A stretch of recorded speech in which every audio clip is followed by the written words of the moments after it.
Palabra de mujer. Gracias por estar aquí con nosotros y quiero que empecemos conversando un poquito de este tema sobre la violencia en la juventud y hablando un poco de las experiencias y quizás haciendo una evaluación de lo que ustedes como profesionales ven en este momento. Bien, inicialmente decir que no solamente está pasando en Bolivia, está pasando casi en todas partes. La violencia social ha ido alcanzando un grado bastante alarmante en la porción juvenil de la sociedad.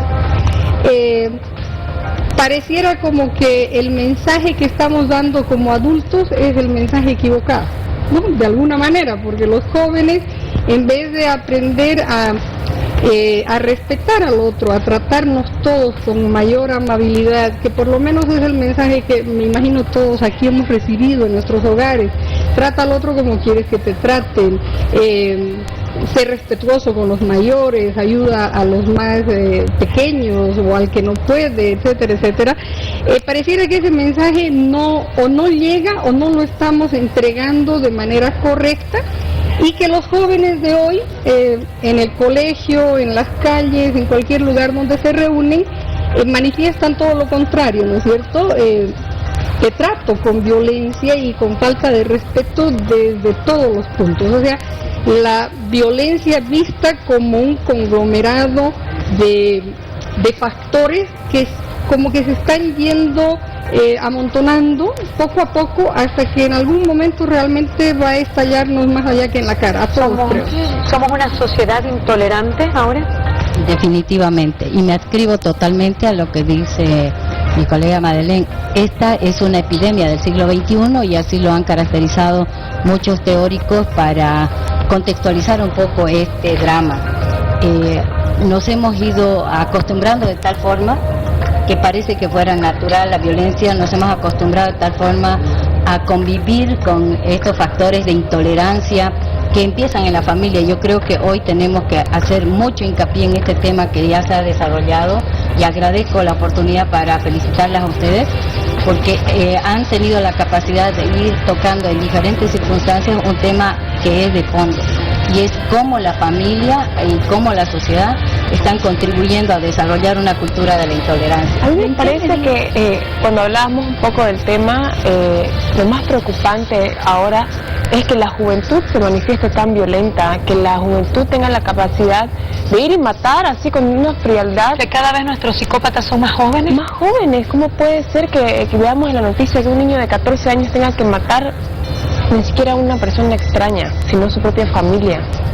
¿Qué pasa con eso? ¿Sabes que a mí me preocupa también el hecho de que siempre la sociedad ha influido en el comportamiento de los jóvenes? No solamente acá, como bien decía la licenciada en un principio, sino es un fenómeno que ocurre a nivel mundial. Pero ¿en qué medida está aumentando la influencia de la sociedad en el comportamiento de nuestros jóvenes, ¿no? Es que aquí tenemos que puntualizar algo que también me parece importante, y es que los jóvenes no son más violentos por casualidad, ni de pronto de ser tranquilos y buenos cuando llegan a la adolescencia o la juventud se hacen violentos. Yo creo que ese es un problema que lo tenemos que encarar. Hay un proceso muy largo en el que los niños, aún desde la más tierna edad, conviven en un ambiente violento, que inicialmente es la familia, que después es el barrio, que es su ciudad y que es su país y que por último es el continente y el mundo. Yo creo que aquí definitivamente tenemos que buscar la causa de la violencia de los jóvenes o de la crisis y agresividad de los jóvenes. Pero tiene que ver, por una parte, una vez más insisto, en el tema familia. ¿Cómo estamos construyendo estos valores? Porque se ha convertido en una frase que es casi un cliché, en sentido de decir, los jóvenes ya no tienen valores. Los adolescentes han perdido los valores, cuando en realidad yo creo que los que hemos perdido los valores somos los adultos. Y que ellos son simplemente el reflejo. Así son el fruto de esa progresiva pérdida de valores. Si en la casa somos intolerantes, ¿cómo podemos esperar que los niños sean comprensivos y que sean equilibrados? Creo que este ejemplo que hemos tenido recientemente con tantísima crueldad nos muestra precisamente eso. El hecho de que se van generando estos espacios de agresividad y es como si fueran invisibles. Hay un proceso de invisibilización de esta cultura de la intolerancia, es como si no quisiéramos aceptar eso. Pero además hay un proceso de naturalización. Y da la impresión de que es natural que los papás estén tan ocupados que delegamos a otras personas que se hagan cargo de los valores. Y esto se da en todos los estratos sociales. En los estratos altos, al dejar que sean las niñeras o las guarderías o qué sé yo, las que asuman su responsabilidad. Y en los estratos más populares, es la hermanita o es por último la vecina o la tele la que termina influyendo sobre los niños. Licenciada, usted como psicopedagoga. Sí, yo estoy de total acuerdo inicialmente con mi colega, ¿no es cierto? Como decía al iniciar, estamos entregando mal tal vez el mensaje de lo que es convivir civilizada y pacíficamente entre humanos, o directamente no lo estamos haciendo y pretendemos que sea alguien más. En la mayoría de los casos se dice el profesor. ¿Dónde están los profesores? ¿Qué hacen los profesores? La tarea de la escuela es instruir y reforzar la educación básica que se recibe en la casa. Esa es la función de la escuela. La escuela no tiene que enseñarle a nuestros hijos cómo comportarse para comer, cómo cruzar una calle, cómo tratar a un adulto, no. Eso se aprende en la casa desde que yo soy muy pequeñito, ¿no es cierto? Y se refuerza, como digo, en la escuela, junto con la instrucción que me enseña otra clase de cosas. Yo creo que básicamente acá esta intolerancia se va pasando ni siquiera con actos de violencia muy, como decir, agarro a mi hijo a manazos, no. Yo creo que se ha vuelto más sutil, ¿no? Son los comentarios que hago, la transmisión de la violencia a través del convivir, de la vida cotidiana. No necesariamente yo tengo que decirle a mi hijo, sales a la calle a matar o morir, digamos, ¿no? Pero hago comentarios que implican ese tipo de accionar. A mí lo que me parece muy gráfico para la situación que usted está exponiendo es, por ejemplo, una tarde en un lugar de congestión de tráfico en cualquiera de nuestras ciudades. Vos no esperás pacientemente ceder el paso. Con la bocina ya estás agrediendo al que está delante, que está esperando que cambie el semáforo o que otro le dé paso.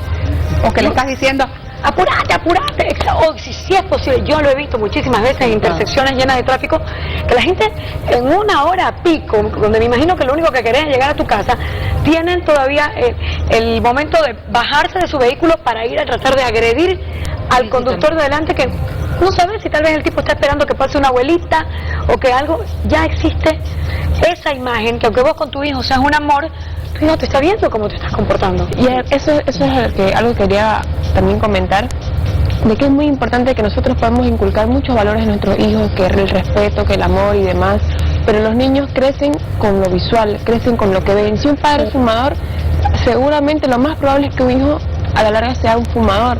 Entonces el ejemplo de la casa es muy importante, y lo que ves, porque la televisión te muestra muchas series de narcotraficantes, series donde hay balaceras, donde hay... Está idolatrado ahorita un narco en las redes sociales, claro, más o menos. Sí, entonces nuestra sociedad no ayuda en eso. Los niños de ahora y los adolescentes, ya que viene, porque esto debe ser un fenómeno no mayor de 20 años, están recibiendo este tipo de influencias de todas partes, sin duda alguna.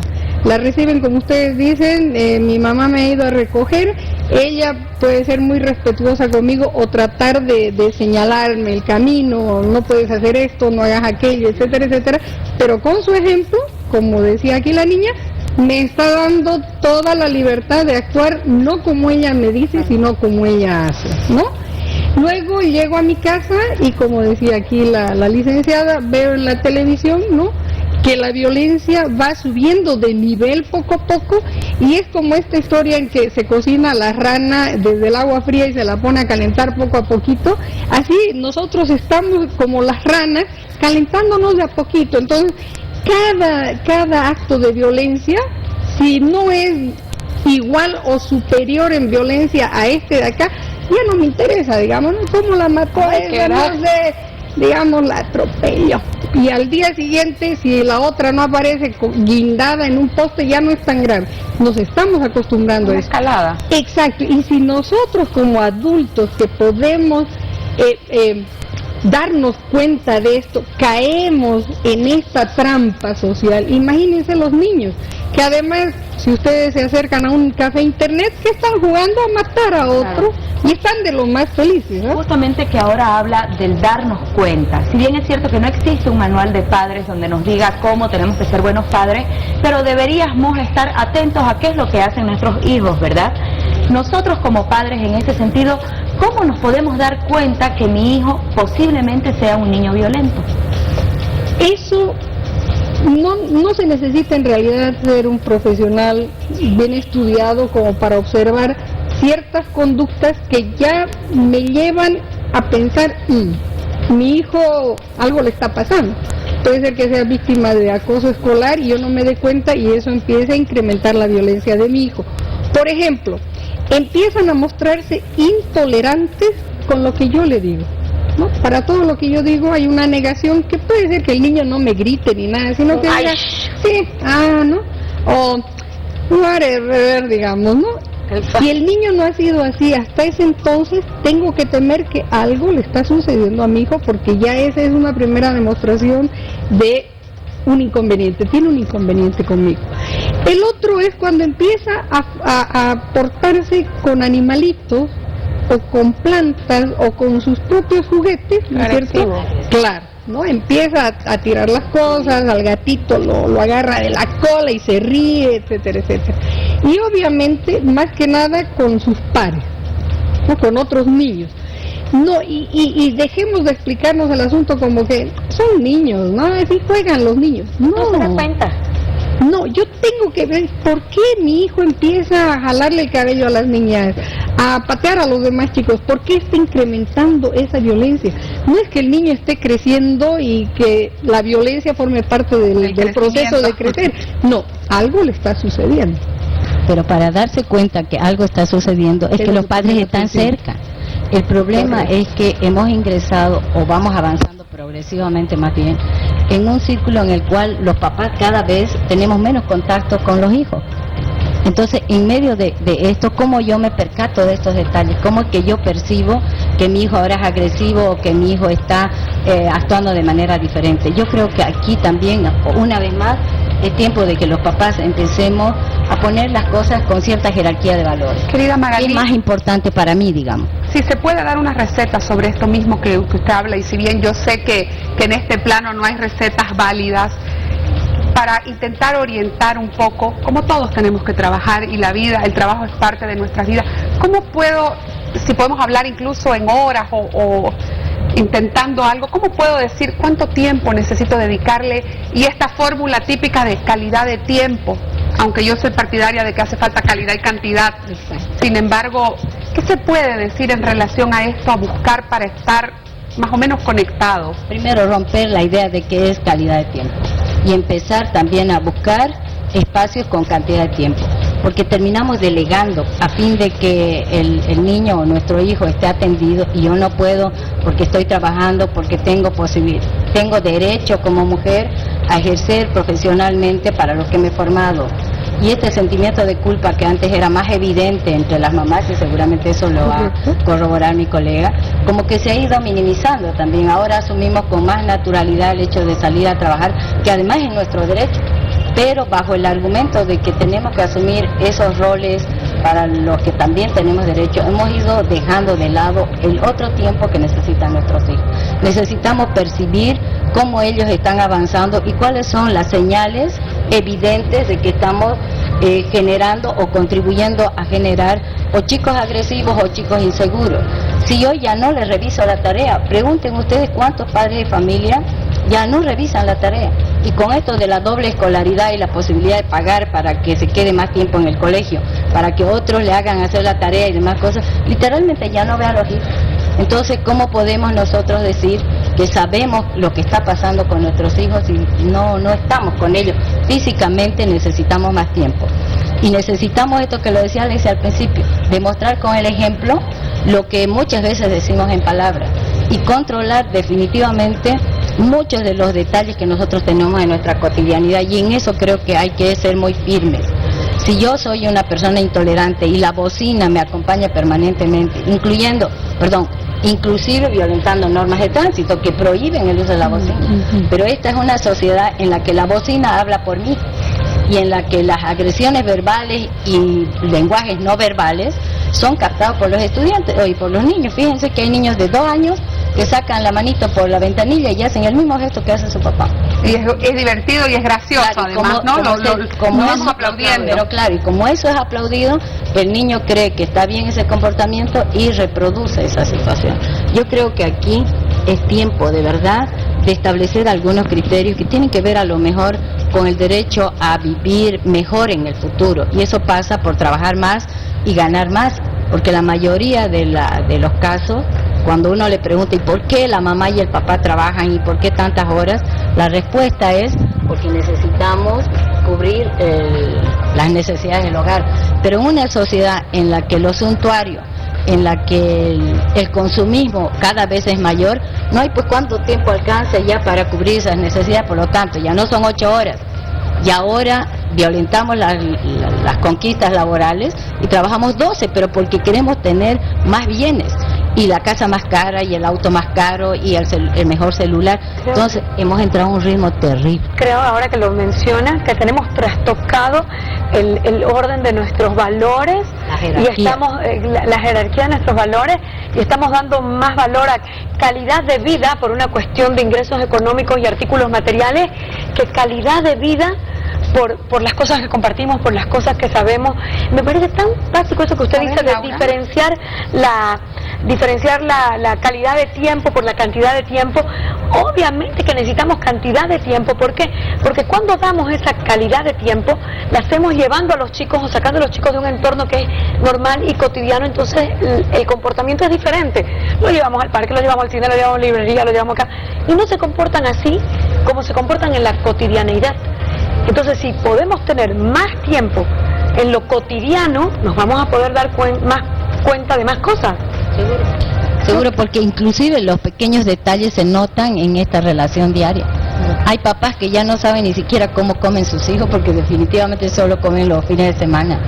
Hay papás que han perdido la capacidad de escuchar a sus hijos en sus problemas, y de hecho cuando les preguntan cuál es su mejor amigo, y hemos tenido situaciones patéticas en las que con este miedo al tráfico de personas desaparece una niña, y cuando empiezan a preguntar a los papás quiénes son sus mejores amigos, dicen no sé. Y como los datos los tenía ella en su celular y ya no se acostumbra a manejar la agenda y demás cosas, ya no saben por dónde empezar. Entonces se ha ido perdiendo el contacto personal, el cara a cara, el vos a vos, el yo a yo. La mesa ya no es el lugar donde se comparte. Desayuno ya no se toma entre la mayoría, porque cada uno sale corriendo. Sí. Al mediodía igual, y por la noche ya ni contemos. Sí, pero además quisiera hacer una puntuación ahí que creo que va a ser muy educativa. La mesa no sirve como un lugar de reunión familiar. La mesa está para otra cosa, y nuestro cerebro entiende eso desde el principio. La mesa está para comer. No, eso que me dicen muchos padres de familia cuando llegan a la consulta, no, pero nosotros hablamos en el almuerzo. Hablarán del clima, digamos, ¿no? ¿Cómo te fue? Bien, y a ti también. Y me paso a cualquier otra cosa de la noticia. No, una conversación que demuestre que realmente a mí me interesa saber cómo le va a mi esposa, qué están haciendo mis hijos, se realiza fuera de la mesa. No tiene que haber nada entre el interlocutor, mi interlocutor y yo. Tiene que ser cara a cara, lo más cerca posible. Ese teatro, ese escenario ya propone que no estamos reunidos para ninguna otra cosa más que exclusivamente para conversar.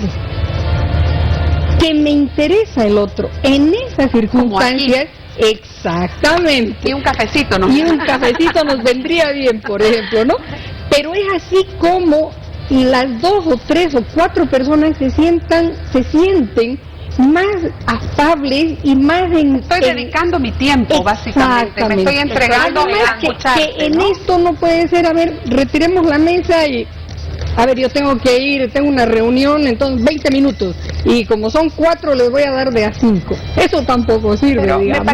me parece que lo que vos apuntabas también, Laura, es el tema del compartir y el estar en el momento, el ir a la kermés, a la salida del colegio, a la puerta del cumpleaños del amigo, esos tiempos que aquí la primera, que no nos los damos, y a eso yo vuelvo a esta mi receta, y será porque me toca de manera muy personal este límite entre la angustia que tiene gran parte de la población, y voy a referirme a Bolivia básicamente porque el resto del mundo en este momento me queda lejano por lo que estamos viviendo, pero cuando la mayoría de los bolivianos estamos pendientes y pensando y vivimos en un país donde las cosas son tan duras y la realidad es tan compleja y hay mamás que viven solas y están trabajando por asegurarse su futuro, ¿cómo le damos esperanza para lograr precisamente ese equilibrio y conseguir estar en el cumpleaños, estar a la salida, pero trabajar y asegurar el futuro?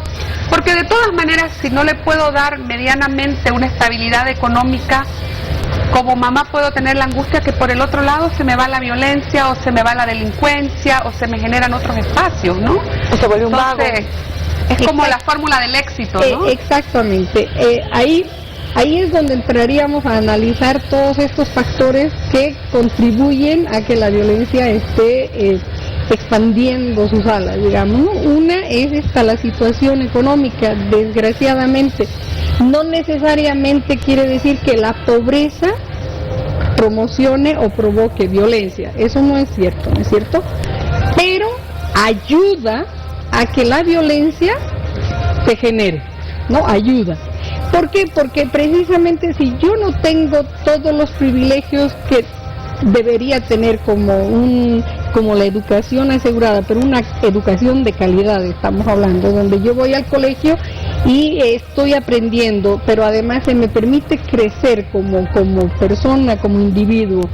Si en la casa yo no tengo mínimamente las comodidades, y digo mínimamente lo mínimo, que haya luz, agua, que yo tenga 3 comidas al día, etcétera, etcétera, todo eso probablemente no influya tanto en el niño, pero sí en la mamá, ¿no ve? Que tiene que rajarse todo el día para poder mantener mínimamente a sus hijos. En ella sí va a influir, y ella va a llegar, obviamente, aparte de cansada, va a llegar frustrada. No tiene en ese momento ni la paciencia ni nada como para estar con un niño que está, mamá tengo tarea, o mamá me pegaron, o mamá no tengo tiempo. Entonces yo misma voy a hacer abandono psicológico, que le llamamos emocional y psicológico, que estando ahí no me estoy haciendo cargo ni de los sentimientos ni de las cosas, como diríamos. Exactamente. Entonces esto es un generador de violencia emocional y psicológica, ¿no es cierto?, que tiene que salir por algún lado. ¿Por dónde va a salir? Por la peor parte, que va a ser la violencia física, y tal vez no salga en la casa, pero va a salir un poquito más allá, que es la escuela, o en otro lugar que puede ser cualquier parte en realidad. Me quedo así, choqueada, ¿sabes? Porque si bien, digamos, analizamos el otro día el caso de los psicópatas, ¿no? Y de que eran estas personas que están predispuestas a la violencia porque les fallan conexiones y cositas en el cerebro. O sea, eso es algo que, aunque tengan los padres más maravillosos y presentes del mundo, su tendencia psicológica, una enfermedad, no sé, lo lleva a eso. Y quisimos hablar con un psiquiatra, precisamente por eso las quiero invitar a ver la nota con el doctor Carlos Eloy Ávila. Palabra de mujer.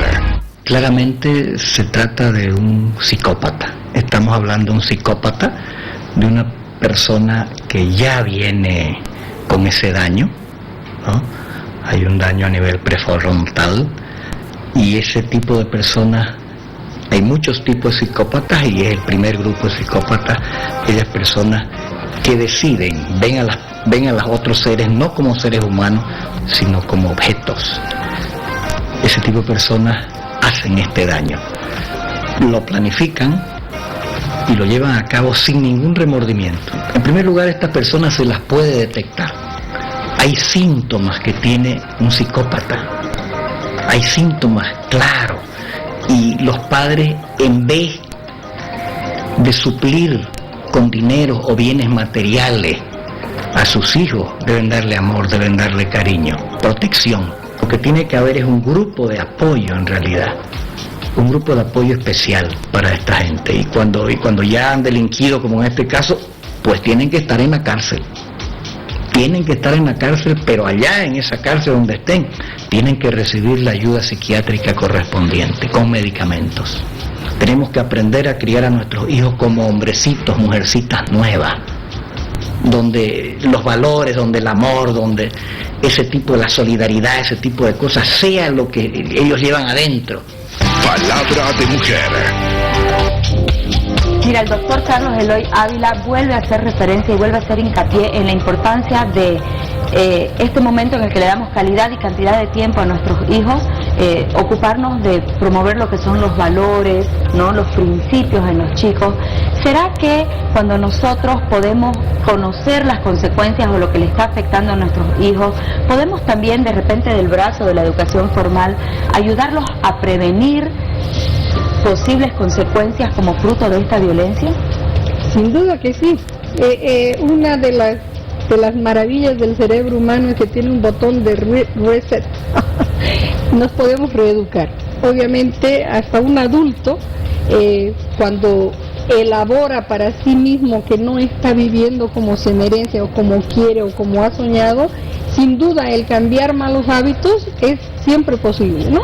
La neurociencia ha especificado que con 21 semanas de trabajo realmente intensivo, ¿no?, es como ir a un gimnasio y de pronto aparecer con un six-pack y unos buenos brazos. Eso que en el gimnasio Pero eso toma lo más hacemos tiempo, acá, digamos, ¿no? Bueno, si no hacemos todo lo que tenemos que hacer, una buena dieta, etcétera, etcétera, obviamente la reestructuración nos toma más tiempo, pero es posible.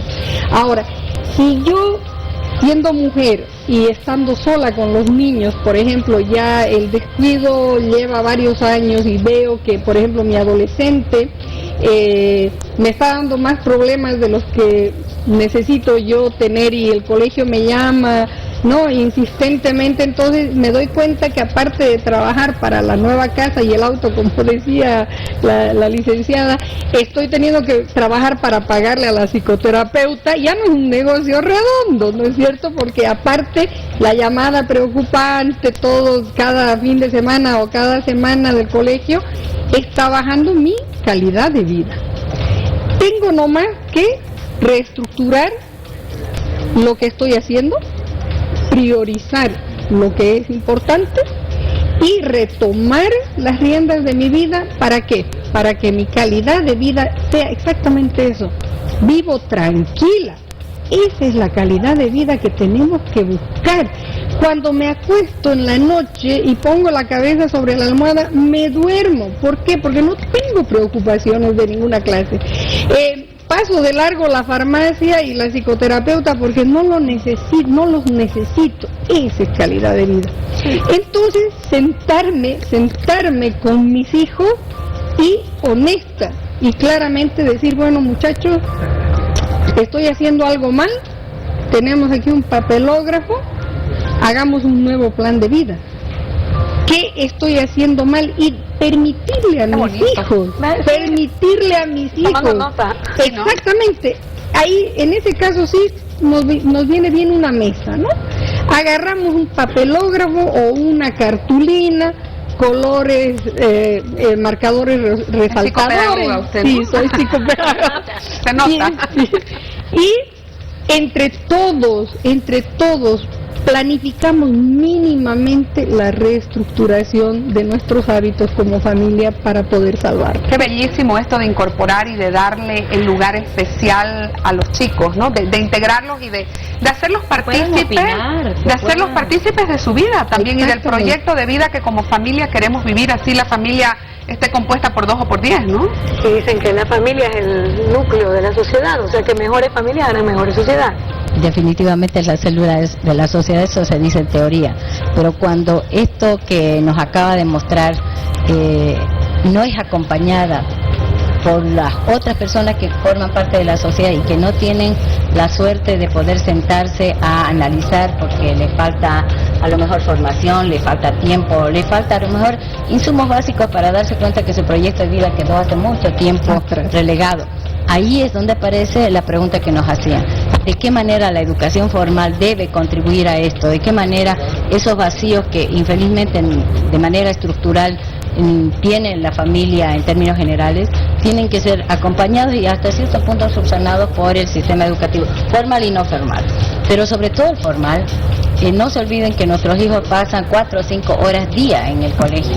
Entonces, las maestras, la directora, el SEDUCA, el Ministerio de Educación tendrá que replantear de una manera seria este tema de acompañar en este proceso de reconstrucción del proyecto de vida. En eso estoy totalmente de acuerdo, que es, además de familiar, es social. Hemos perdido el nexo entre la familia y la escuela, porque definitivamente es más fácil decir la profesora lo va a hacer, claro que se haga cargo, y lo que no pueda una de las maestras seguramente lo va a lograr la otra. Y por último, bueno, en algún momento se compondrán las cosas. Yo creo que ya ha pasado demasiado tiempo, hemos esperado durante el proceso de reforma educativa que esa nueva visión constructivista y demás cosas revolucione no solamente el campo pedagógico, sino fundamentalmente la cotidianidad y la vida de las personas. Infelizmente hemos pasado un periodo muy importante, se invirtió un montón en el país, pero no funcionó. Bueno, ahora la pregunta es, ¿qué debemos hacer de manera concreta? Y a lo mejor alguien va a tener que preguntarse, las 12, 13 o 15 materias en el colegio, ¿se justifican? Creo Si que a la todo hora la este verdad tema da para todo un programa y explayarnos, y les voy a continuar esa invitación. Bueno, como siempre se nos hace corto el tiempo y quisiéramos nosotros queremos resolver la vida en un programa, en 10 minutos, no sé. Nos sirve para dar un pantallazo general. Así es. Quiero agradecerle muchísimo a la licenciada Madeleine Olmos, psicopedagoga, y a la licenciada Magali Cavero, socióloga, por habernos acompañado esta tarde para hablar sobre violencia y juventud. Las comprometemos a que sigamos conversando sobre este tema. Es lo que podemos hacer desde lo que nos toca y poder aportar de esta manera. Gracias, muchísimas gracias. Gracias a ustedes, muy agradable. No hay mal que por bien no venga, no dejes pasar la hora y pinta de colores ese corazón.